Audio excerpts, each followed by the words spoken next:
qu'inévitablement, cette révolution devrait échouer, s'effondrer.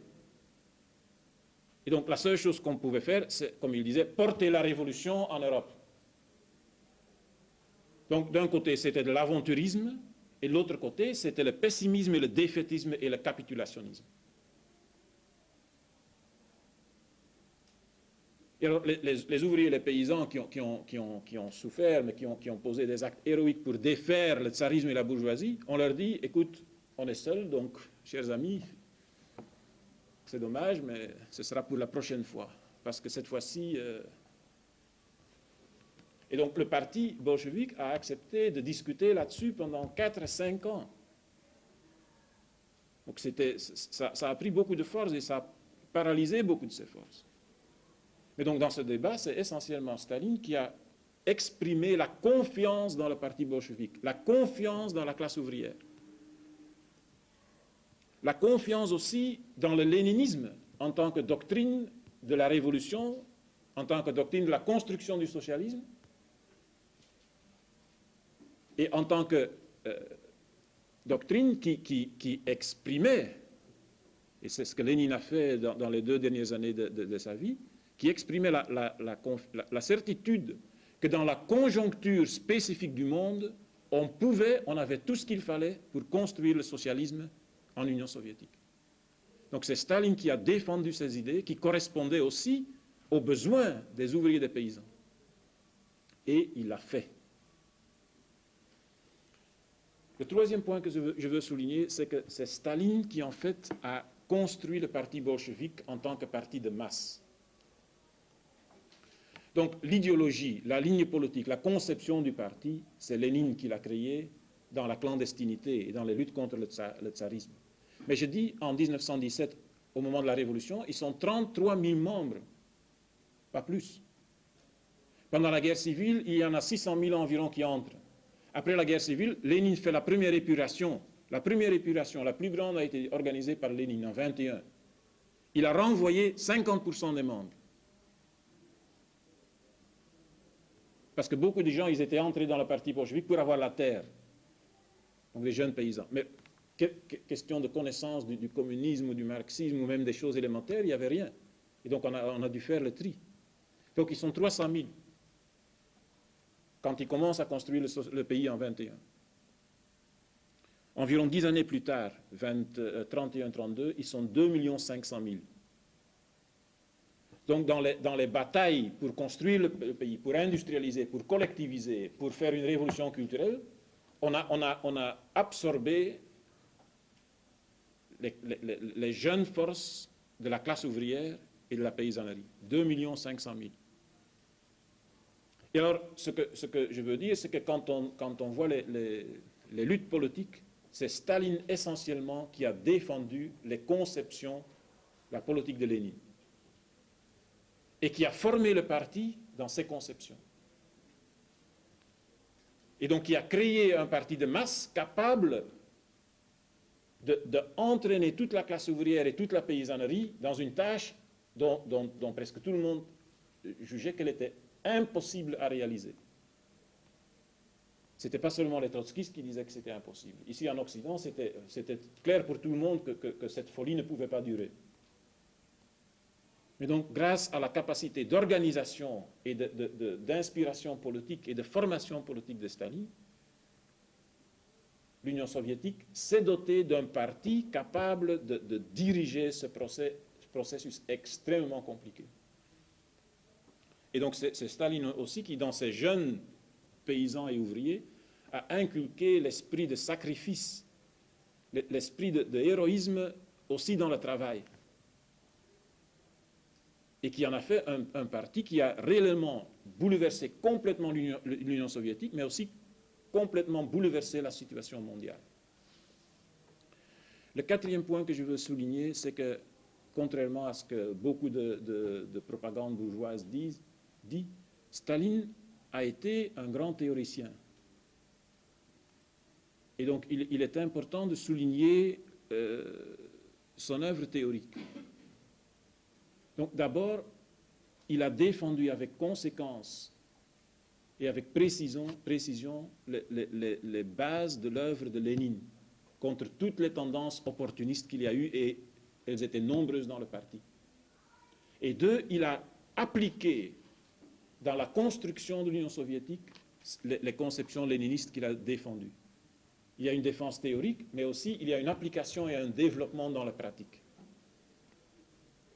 Et ce qu'on peut souligner dans l'œuvre théorique de Lénine, c'est que, de Staline, c'est que contrairement à Lénine, qui écrit souvent pour les groupes intellectuels qui dirigent le mouvement populaire et révolutionnaire, ce qui donne des œuvres parfois très compliquées à comprendre, parce qu'il y a des discussions très, très sophistiquées.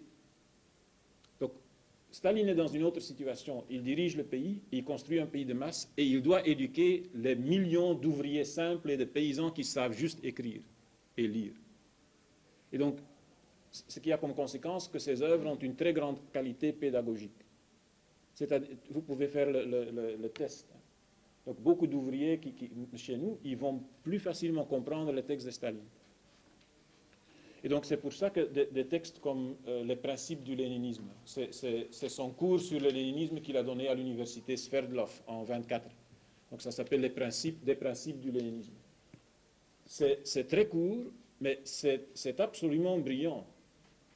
Parce que tu as presque l'ensemble de l'œuvre de Lénine dont il sort l'essentiel et il le rend compréhensible pour un ouvrier. Vous pouvez encore l'étudier aujourd'hui avec des ouvriers. Et alors, le deuxième livre qui a eu une importance décisive pour la construction du parti bolchevique de l'Union soviétique, mais aussi pour tous les communistes du monde. Il a été étudié pendant la résistance contre les fascistes au Vietnam, en Chine, en Yougoslavie, en Albanie, en Belgique, en France.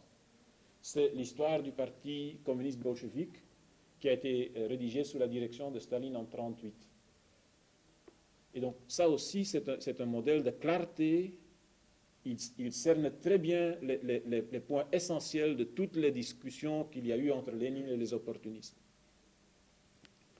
Et donc moi je pense que ces deux ouvrages, ensemble avec le manifeste du Parti communiste et l'État et la révolution de Lénine, ce sont les 4 livres qui sont à la portée d'un ouvrier et qui peuvent et qui doivent constituer la base de la conscientisation communiste encore de nos jours. Le 5e point que je veux développer, c'est que Staline a réalisé la tâche jugée impossible qui était l'industrialisation de l'Union soviétique. En 1921, l'Union soviétique sort d'une guerre mondiale et d'une guerre civile. 7 années de guerre ininterrompues qui ont ravagé presque tout le pays. Presque tout était détruit. Il n'y avait presque plus d'usines debout. Et c'était déjà un pays arriéré avant la guerre. Alors, Staline a redressé l'économie et a alors lancé en 1928 le premier plan quinquennal au monde, grâce à la conception d'une économie planifiée et grâce à l'héroïsme au travail, à l'esprit de sacrifice de la classe ouvrière. C'était les 2 forces essentielles sur lesquelles on a réalisé le miracle de l'industrialisation. C'est l'économie planifiée et c'est l'esprit révolutionnaire, l'esprit héroïque au travail de la classe ouvrière. Quand le plan quinquennal commence, le premier en 1928, l'Union soviétique réserve 14% de son revenu national à l'accumulation. Donc de tout le revenu national, 14% sont utilisés pour créer essentiellement de nouvelles entreprises, des chemins de fer, etc. On commence le premier plan quinquennal avec une certitude. Si l'Union soviétique ne mène pas en une période de 10 à 15 années l'industrialisation complète du pays, qui le rend capable de mener la lutte dans le domaine économique avec les pays impérialistes les plus avancés, si on n'est pas en mesure de faire ce miracle, on sera écrasé. Et donc les ouvriers sont éduqués et les paysans dans cet esprit-là. La guerre qu'ils ont menée en 20 jusqu'à 21, les interventionnistes, ils l'ont cessé de façon contrainte. mais ils reviendront dès que l'occasion se présente. Il y a eu des crises entre l'Union soviétique et l'Angleterre en 1927. Il faut savoir que les Japonais attaquent la Chine et sont à la frontière soviétique en 1931. Et donc cette idée que le temps est très limité était à la naissance du premier plan quinquennal. Alors, le revenu national a été réservé à 44% à l'accumulation. Et donc, l'Union soviétique et Staline disaient aux ouvriers qu'il faut faire des sacrifices, qu'il n'y a que ça si on veut survivre. Et si on veut créer une base matérielle sur laquelle les conditions de vie et d'habitation des ouvriers et des paysans peuvent s'améliorer par après. Et donc, l'effort qu'on a demandé pour créer leur parti, leur industrie, dans laquelle les ouvriers étaient les maîtres, cet effort a été fait de façon consciente et dans une gigantesque campagne d'éducation et de formation. Donc les bourgeois et tous les opportunistes, ils vous diront à longueur de journée que les ouvriers ont souffert, que Staline a imposé des conditions impossibles, etc., que ce n'est pas la dictature du prolétariat parce que les ouvriers ont souffert. Donc tous les contre-révolutionnaires, ils se préoccupent terriblement du sort des ouvriers dans ce cas-ci. Donc les bolcheviks savaient bien, ils ne pouvaient pas exploiter des colonies. Ils ne pouvaient pas se baser sur des capitaux d'autres pays impérialistes. Or, ce sont les deux sources de tout le développement de n'importe quel pays capitaliste qui était arrivé au stade de pays capitalistes développés. C'était l'exploitation féroce des colonies et c'est emprunter des capitaux d'une autre puissance impérialiste. Donc cette voie était coupée. Et donc si l'Union soviétique voulait en un laps de temps très court réaliser son industrialisation, il fallait que les ouvriers et les paysans fassent les sacrifices eux-mêmes. Il n'y avait personne d'autre. Ils l'ont fait, ils savaient pourquoi. Mais la bourgeoisie va parler du sort terrible de la classe ouvrière. C'est intéressant de faire maintenant une comparaison avec ce qui se passe maintenant en Union soviétique. Entre 90 et 94, les salaires en Union soviétique ont chuté de 60%. Donc les ouvriers ont fait des sacrifices terribles. Ne parlons pas des licenciements, hein. Il y en a à peu près 20 millions d'après les estimations. Donc en Union soviétique, les ouvriers ont fait des sacrifices, mais c'était des sacrifices pour créer leur État indépendant et leur industrie. Les sacrifices que la bourgeoisie et l'impérialisme imposent aux ouvriers soviétiques aujourd'hui ont eu comme conséquence que la production chute de 50%. Donc on ne construit pas le pays, on le détruit. Le pays ne devient pas indépendant, il devient dépendant de l'impérialisme américain et allemand. Parce que c'est eux qui ont pris pour un prix de rien les meilleurs secteurs. Et donc maintenant, la bourgeoisie ne se préoccupe pas extraordinairement du sort des ouvriers comme elle le faisait sous Staline.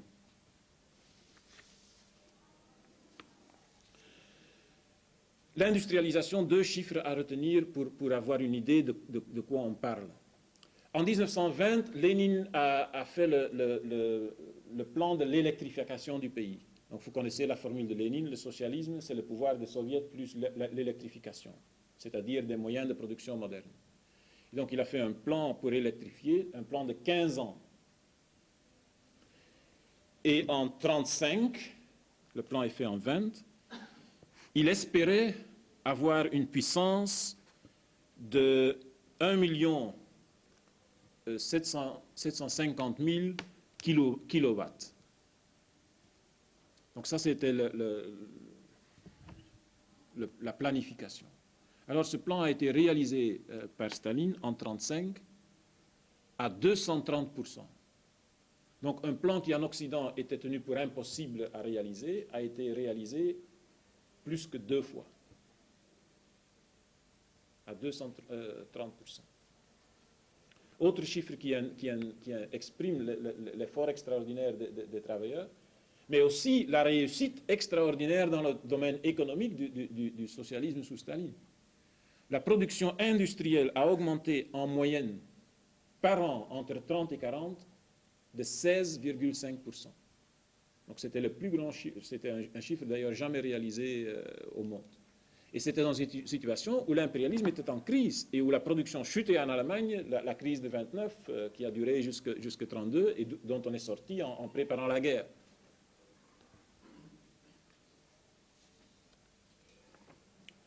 Voilà pour ce qui concerne l'industrialisation.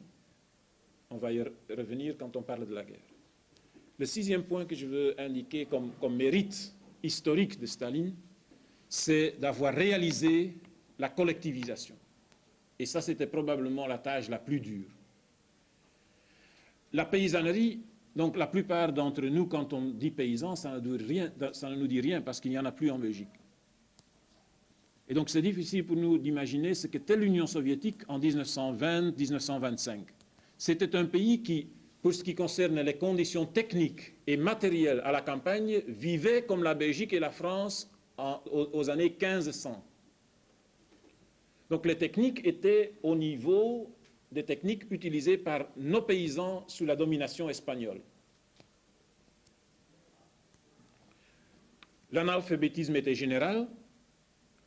Il régnait une idéologie moyenâgeuse. Dans les villages, on brûlait encore les sorcières. Donc c'était les croyances les plus abrutissantes. Et c'est avec cette masse paysanne qu'il fallait construire le socialisme. La révolution socialiste a donné la terre aux paysans. Chaque paysan a reçu une part égale de la terre. Mais il produisait et il vendait. Donc c'était le petit commerce. On n'avait pas d'autre possibilité. Ça s'appelle la nouvelle économie politique. Mais donc il dit commerce libre, il dit qu'il y a des gens qui vont se ruiner, il y a d'autres qui vont s'enrichir. Il y a des gens qui ont beaucoup de malades dans la maison et qui doivent emprunter. Il y en a qui ont peu de force de travail, il y en a d'autres qui ont beaucoup de force de travail.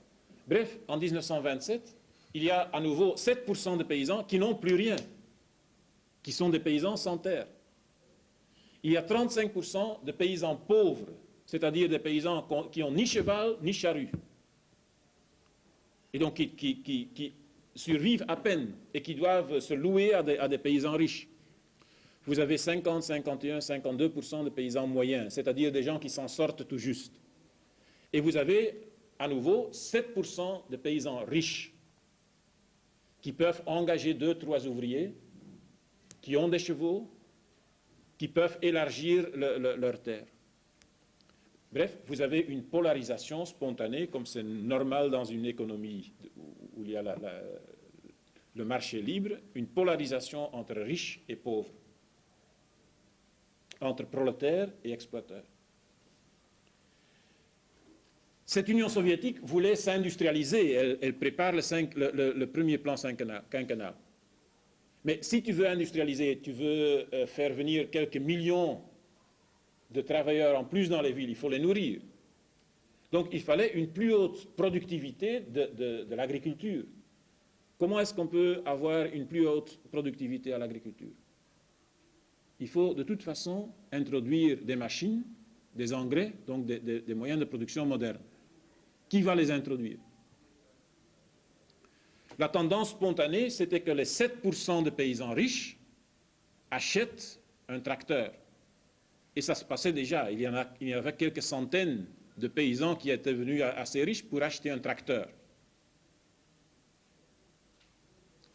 Mais donc ça, c'était l'accélération du processus où les riches accumuleraient très vite et où la masse de la paysannerie se ruinerait. Et si l'agriculture, l'océan dans lequel baignaient les villes, était tenu par une bourgeoisie agricole, c'est clair que le socialisme ne durerait pas dans les villes. Que l'encerclement de cette masse réactionnaire qui dirige la paysannerie, les paysans riches, vont renverser le pouvoir dans les villes. Donc il n'y avait qu'une deuxième voie pour introduire une modernisation de l'agriculture, c'était de pousser les gens, les paysans pauvres et moyens, à se coaliser, à se regrouper et leur donner les moyens techniques modernes, tracteurs, etc. Ça, c'était le processus de collectivisation et de la création de kolkhozes. Le parti a impulsé ce processus. Mais donc en 1927, il n'y a que 4% environ de paysans qui sont dans des kolkhozes et des sovkhozes. Donc c'est un processus qui démarre lentement parce que la conscience des paysans n'est pas très développée. Or, vers 1929, les kolkhozes réalisent environ 7% de la production, autant que les koulaks, que les paysans riches. Et donc, on commence à avoir assez de production collective pour pouvoir engager le combat pour l'élimination des domaines et de l'exploitation capitaliste koulak.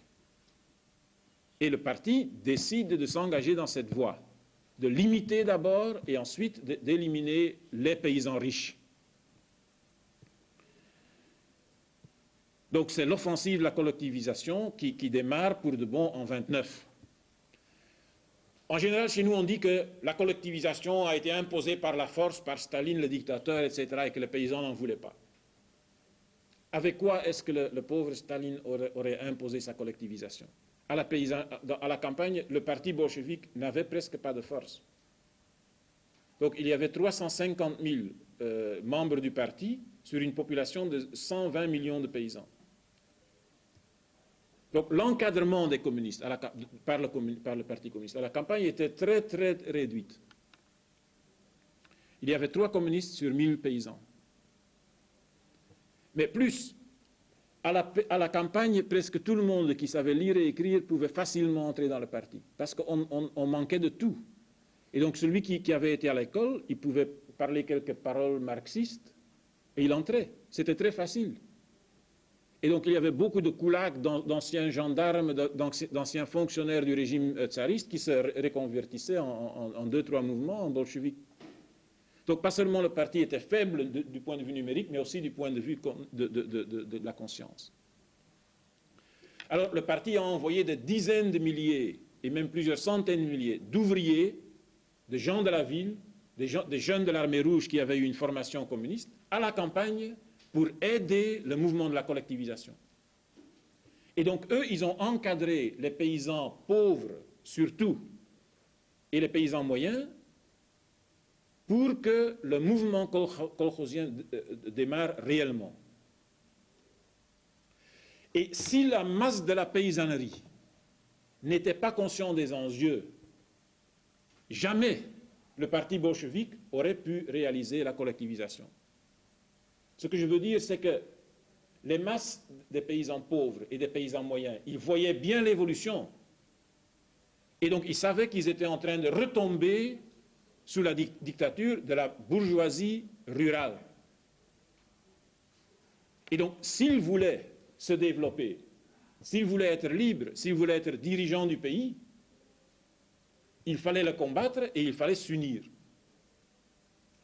Et les luttes de classe à la campagne en Russie, qui ont duré des siècles et des siècles, où il y a eu chaque fois des insurrections, des jacqueries, de la paysannerie poussée au bout, cette tradition était dans les têtes des gens.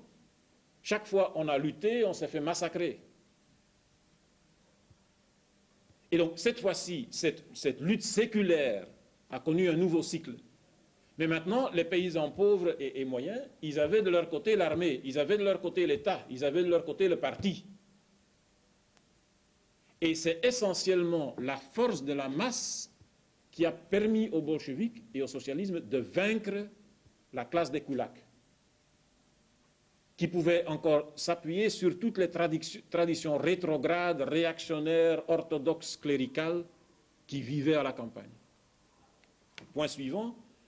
Une fois que la mobilisation commençait à se faire et que les koulaks savaient qu'ils vont faire la collectivisation, s'est déclenchée une véritable guerre civile. Les koulaks, ils savaient que c'était la lutte finale. Et donc, ils ont tout fait pour complètement bousiller le système.